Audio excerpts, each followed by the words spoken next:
little easier.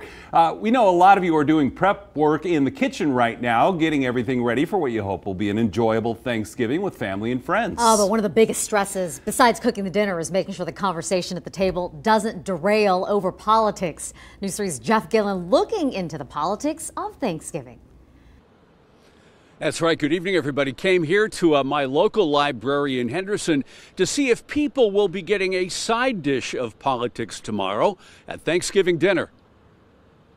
Not if Mom Laura Dickey can help it. I hope we do not, because there's people with differing political views, and it's probably best to avoid so we don't have any arguments or disagreements. Keep it civil and happy and nice. In this age of Trump, midterms, anger, and division, that could be tough, which is why Diane Collins has her own solution. Republicans on one end, Democrats on the other. You're using a little table geography to kind of keep everybody separated, a little distance, and a couple glasses of wine. I'll be at one end, and I'll have my brother at the other end, and then we'll have his wife and then some friends in between. Mixing Thanksgiving dinner and politics gives a lot of Americans heartburn.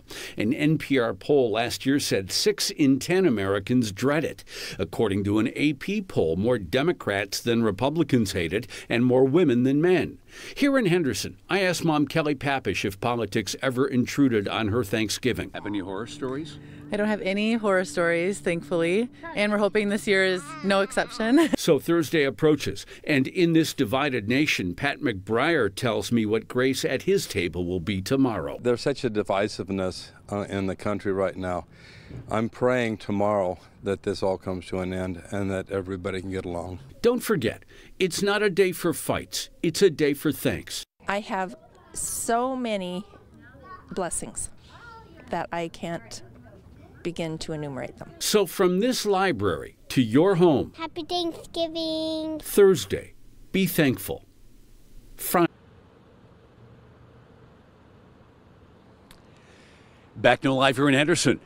So what do you do if somebody is passing the politics around the table? Well, one piece of advice I read, change the subject if you can. Happy Thanksgiving, everybody. Jeff Gillen live in Henderson. Back to you. All right, Jeff, thank you. Love the strategic seating arrangements, too. That's